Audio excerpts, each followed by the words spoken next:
Hola, muy buenas tardes a todos. Sean bienvenidos a una nueva emisión de nuestro martes de preguntas frecuentes. Yo soy Carlos de la Osa, esto es de laosa.co y hoy vamos a tener la edición 20. 20 ediciones llevamos ya de nuestro martes preguntas frecuentes. Ya estamos aquí después del receso de Semana Santa para hablar nuevamente de marketing digital, de estrategia, de redes sociales, de analítica y de todos los temas que acostumbramos en estos martes de preguntas frecuentes. Cada semana tomamos un tema, una pregunta que me formulan de forma recurrente y le damos respuesta a esa pregunta. Mientras se conecta la gente, voy a los acostumbrados avisos parroquiales, los anuncios previos a nuestro martes de preguntas frecuentes. Tengo dos cosas para contarles. La primera de ellas es que el próximo lunes, 29 de abril, lunes de la próxima semana, vamos a estar en Bogotá. Voy a estar en Bogotá en el MedMark 2019. Va a ser el primer encuentro internacional de conferencistas en marketing médico. El lunes de la próxima semana, 29, en Bogotá. Toda la información la encuentran en medmark.com.co o en su cuenta de Instagram, que es Medmark. El evento va a ser en el centro de eventos Hall 74. Vamos a ver 6 conferencistas hablando sobre temáticas de marketing digital enfocadas en el tema médico, en el marketing médico, cómo crear una estrategia de marketing digital para una empresa dedicada al sector médico, cómo gestionar las redes sociales, cómo crear contenidos, todo enfocado a eso. Va a estar muy bueno. Les recomiendo que se den una pasada por el sitio web de Medmark, Medmark como médico, M-E-D, Mark de marketing, medmark.com.co. Ahí está toda la información y el proceso de inscripción. Eso va a ser el próximo lunes 29 de abril en Bogotá. Todo el día vamos a estar allá, 6 conferencistas. Lo segundo que tengo para contarles es que ya está listo, ya tenemos preparado nuestro cuarto workshop del año en Medellín. Este cuarto workshop va a ser, como de costumbre, un miércoles. El miércoles 8 de mayo, el próximo miércoles 8 de mayo, es decir, de mañana en 15 días. Como de costumbre, va a ser de 9 de la mañana a 12 del día y como de costumbre va a ser en WeWork, en Medellín. Toda la información de ese workshop, que será nuestro cuarto workshop, la encuentran en delaosa.co. ¿De qué se va a tratar ese workshop? ¿Cuál va a ser el tema de nuestro cuarto workshop del año? Va a ser cómo tener, cómo crear, cómo diseñar, cómo gestionar una cuenta de Instagram ganadora para su negocio. Esa va a ser la temática que vamos a desarrollar en nuestro workshop de 3 horas ultra personalizado. Recuerden que nuestros workshops son para muy pocas personas, por lo tanto, vayan ya a delaosa.co a separar su cupo, porque solo son 12 cupos y hoy abrimos las inscripciones hasta que se acaben los cupos disponibles. Por lo tanto, dense una pasada urgente, rápidamente, para que separen su cupo en nuestro workshop del 8 de mayo, el cuarto workshop del año, dedicado esta vez a cómo crear una cuenta, cómo diseñar, cómo gestionar una cuenta de Instagram para que le traiga resultados para su negocio. Muy bien, esos eran los avisos parroquiales para el día de hoy. Vamos a entrar entonces a la pregunta que vamos a responder hoy, martes de preguntas frecuentes. La pregunta me la formuló vía Twitter el señor Ricardo Huamán. Ricardo Huamán es el community manager de una cadena de restaurantes en Perú. Tienen múltiples sedes a lo largo de Perú. Él está en Lima, pero él es el community manager de de todas las franquicias de restaurantes. Entonces me formuló la pregunta, ¿cómo gestionar, cómo enfrentar, sí, gestionar también es válido el verbo gestionar o enfrentar una crisis de reputación en las redes sociales? Esa es la pregunta que me formuló Ricardo Huamán, community manager de una cadena de restaurantes en Perú a través de Twitter. Ok, Ricardo, ahí vi que te conectaste hace unos segundos a nuestro live en Instagram. La respuesta a tu pregunta es simple. para gestionar o para enfrentar una crisis de reputación en las redes sociales, lo que se debe tener es un protocolo de gestión de crisis en las redes sociales. Eso es lo que se debe construir, lo que deben tener las empresas para enfrentar esas crisis, para dar gestión a esas crisis que se pueden presentar en el momento menos sospechado en las redes sociales. Es como un protocolo de gestión de reputación, es como esos planes de evacuación que tienen las empresas pegados por todo, alrededor de todas las oficinas, puestos en todas las paredes de su... Eso es un protocolo de gestión de reputación, como un plan de evacuación. Y de la misma forma que un plan de evacuación debe tener un instructivo detallado de lo que se debe hacer ante una crisis de reputación. Incluso deben planificarse a lo largo del año simulacros para efectuar o llevar a cabo las tareas que se realizan en ese protocolo de reputación para aceitar la maquinaria para que cuando se presente el problema de crisis de reputación, pues esté todo muy bien preparado. Entonces, para entender muy bien cómo se construye ese protocolo de reputación, cómo se construye el plan de acción para un problema reputacional, pues se debe crear un manual, un tutorial que tiene 4 componentes esenciales. De la misma forma que tiene un plan de evacuación en la que dice la ruta de salida es por aquí para la oficina tal es por acá, el punto de encuentro será este, hay una persona que se encarga de llamar a la línea de emergencia, hay una persona que se encarga de evaluar los riesgos, de verificar que todo el mundo haya evacuado. Muy parecido a un plan de evacuación debe ser ese protocolo de reputación, y el protocolo de reputación tiene 4 cosas, como les acabo de decir. La primera cosa que debe tener ese protocolo de gestión de reputación es un plan de escucha social activa. La segunda es un proceso de categorización o de clasificación de los comentarios. La tercera es un plan de acción para cada escenario. Y la cuarta es un proceso de analítica y de documentación. Esas son las 4 cosas que debe tener un protocolo de gestión de reputación. Entonces, vamos a mirarla una a una, paso a paso, para comprender bien qué se debe resolver en cada una de esas etapas para tener en definitiva todo el protocolo de gestión de reputación bien detallado. En lo primero, que es la escucha social activa, lo que se debe tener es definición de las herramientas y también de los responsables de atender esas herramientas para que se escuche lo que se está diciendo en las redes sociales. Entonces, se debe configurar herramientas como, por ejemplo, HotSuite, en la que yo puedo agregar palabras claves para que se monitoreen en Twitter, o también debo tener Google Alerts, por ejemplo, de unos términos específicos. ¿Cuáles son esos términos específicos? El nombre de mi empresa, el nombre de mis productos, las categorías de mi negocio, las personas que son muy populares de mi empresa. Todo eso, tenerlo en Google Alerts o tenerlo, monitorearlo en Twitter o monitorearlo en Instagram o en Facebook, para que cada vez que se mencione una palabra de esas, yo esté enterado de que se mencionó, me llegue una notificación de que se mencionó. Entonces, aquí hay que hacer 2 tareas. Primero, elegir las herramientas y asignarle un responsable.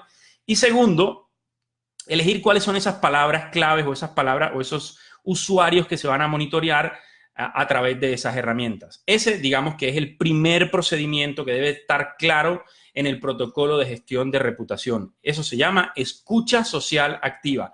Cada que alguien mencione mi marca, cada que alguien mencione mi producto, cada que alguien hable sobre un tema importante para mí en las redes sociales, a mí me debe llegar una notificación para activar el resto de etapas del protocolo de gestión de reputación. El segundo ítem que yo debo, el segundo proceso que yo debo desarrollar cuando construyo un protocolo de gestión de reputación es la clasificación o la categorización de las interacciones que se producen o que se detectan a través de la escucha social activa. Entonces, aquí hay 2 cosas posibles. La primera es que lo que detecta esa escucha social activa es un comentario positivo o un comentario negativo.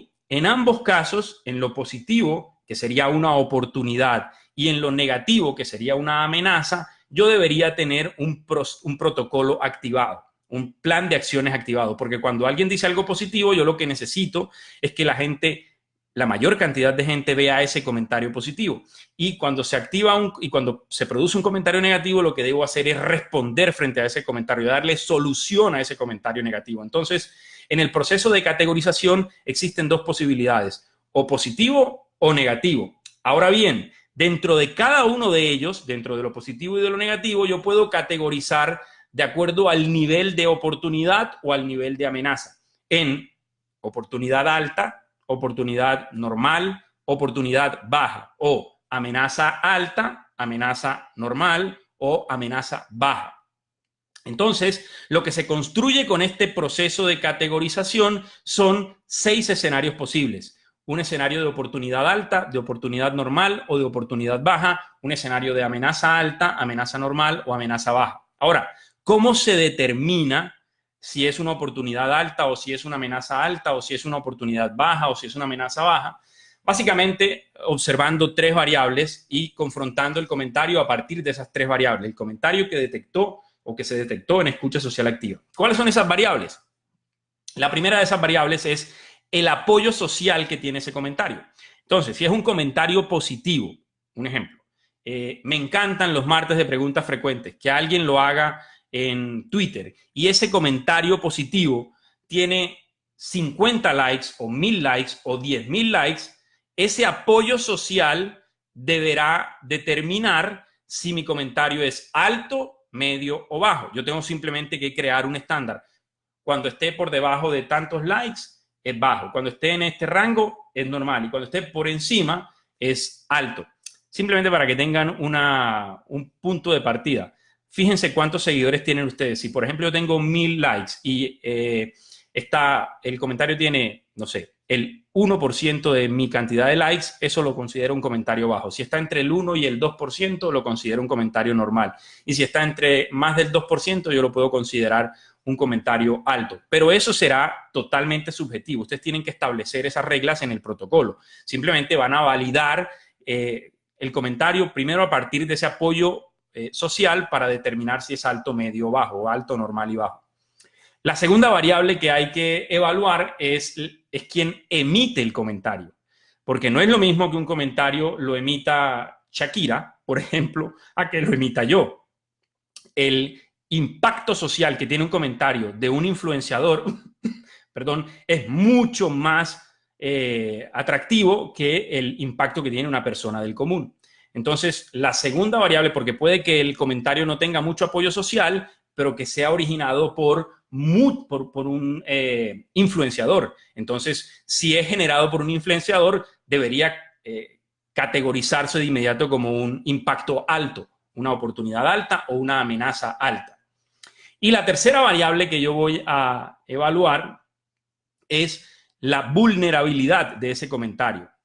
Vulnerabilidad tiene que ver con en qué soy yo fuerte o en qué soy yo débil. Supongamos, si en mi empresa tuvimos un problema con un producto que afectó el medio ambiente y hay un comentario hecho por una persona que no es un influenciador y que no tuvo mucho apoyo social, pero que yo sé que ese problema existió y que ese problema podría causarme una crisis alta, es decir, soy vulnerable a ese problema, pues yo debería actuar como frente a ese comentario con mi proceso, con mi plan de acciones para una amenaza alta.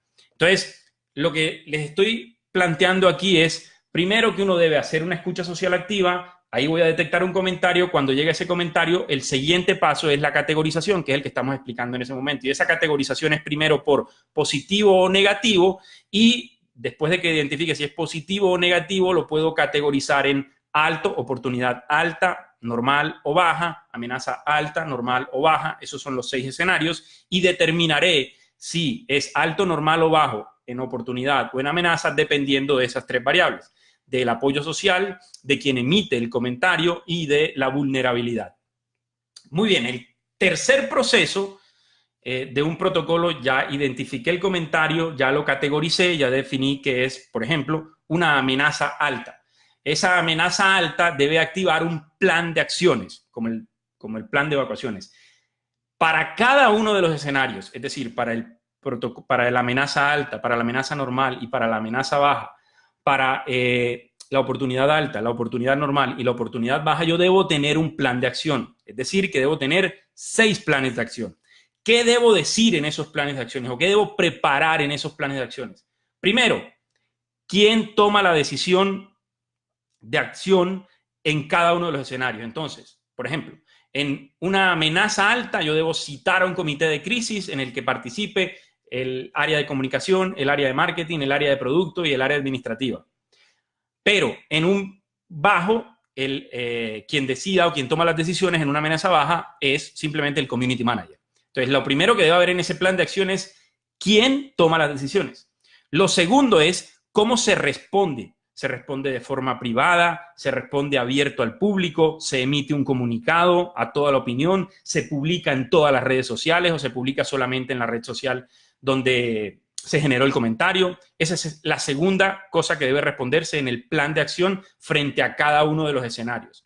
Lo tercero que se debe hacer es ¿dónde se responde? ¿Se responde solo digital? ¿Se responde también análogo? ¿Se emite un comercial de televisión, por ejemplo? ¿O se emite un comunicado a través de la prensa? Lo cuarto es cómo se interactúa. Es la cuarta cosa que debe estar en ese plan de acción. Cuando digo cómo se interactúa es que a partir de un comentario empiezan a surgir otros comentarios, otras interacciones, y yo debo responder a cada una de ellas. Para cada uno de esos escenarios debería tener un proceso planeado. Es decir, yo respondo el primer comentario y cómo voy a responder los siguientes comentarios después de mi primera respuesta. Y otra cosa que también debe estar allí es cómo se va a seguir monitoreando, quién es el responsable de seguir monitoreando el evento. Eso, todas esas 5 cosas que acabo de explicarles es el plan de acciones frente a un comentario o frente a una interacción que puede ser una amenaza o una oportunidad. Aquí les voy a dar un consejo. Construyan ese plan de acciones como una especie de flujograma. Ese flujograma en el que ustedes tienen rombos condicionales como un flujo de tareas en las que se generó este comentario, si sí, vaya por acá, si no, vaya por acá, si sí, porque eso gráficamente hace que el proceso o que el trabajo del community manager sea mucho más sencillo a manera de checklist y se cometen menos errores. Y en medio de una crisis de reputación, tener esa claridad es mucho más conveniente que actuar de forma improvisada. Ok, el cuarto proceso que debe crearse en un protocolo de reputación es la documentación. Y cuando hablo de documentación me refiero básicamente a empezar a tipificar las cosas, a crear una bitácora en la que yo tipifique, en que yo explique lo que me pasó y cómo actué y el resultado que obtuve, con la intención de que la próxima vez que se vuelva a presentar un evento del mismo tipo, yo tenga información que me permita actuar de una forma más eficiente, de una forma óptima frente a ese ataque. Entonces, en resumen, lo que quiero decirles es que para enfrentar, Ricardo, que fue el que me hizo la pregunta, para enfrentar una crisis de reputación yo debo crear un protocolo de reputación y ese protocolo de reputación es una especie de plan de evacuación, algo muy parecido a un plan de evacuación frente a una catástrofe, por ejemplo. Una crisis es más o menos una catástrofe. Y ese plan, ese protocolo debe tener 4 cosas. Lo primero es un plan de escucha social activa, de monitoreo de lo que se está diciendo en las redes sociales. Lo segundo es una categorización. Esa categorización es identificar si es un comentario positivo o negativo, si es de alto riesgo, de riesgo medio, de riesgo bajo, si es una oportunidad alta, si es una oportunidad media o una oportunidad baja. Y para cada uno de esos escenarios debo tener un plan de acción y en ese plan de acción decir todo lo que se debe hacer, un checklist detallado de lo que se debe hacer para enfrentar esa reputación con guiones, con planes de seguimiento, con planes de toma de decisiones, etcétera, etcétera. Y luego una documentación detallada de lo que se hace o de lo que se va a hacer o de lo que se hizo en ese evento para perfeccionar la reacción en futuros eventos o en futuras crisis o en futuros problemas reputacionales. Eso es básicamente un protocolo de gestión de reputación. Espero que la información haya sido útil, completa, de cómo construir un protocolo de reputación, de cómo enfrentar una crisis de reputación. Quiero saludarlos a todos los que se han conectado, que cada vez, repito, son más. Les agradezco enormemente. Enunciarlos a todos tardaría mucho, pero quiero agradecerles a los que se conectaron en Instagram, a los que se conectaron en Facebook, que también fueron muchos. El próximo martes vamos a tener la edición 21 de nuestro martes de preguntas frecuentes. El martes de preguntas frecuentes del próximo 30 de abril, la edición 21, va a ser, la pregunta que vamos a responder ¿es buena idea publicar los mismos contenidos en todas las redes sociales? ¿Es una buena idea hacer un espejo de lo que se hace en Facebook, en Instagram? ¿Es eso una buena idea? ¿De verdad es conveniente para la empresa? Eso lo vamos a responder en la edición 21 de nuestros martes de preguntas frecuentes del próximo 30 de abril. Muchas gracias a todos los que asistieron. Nos vemos. Chao.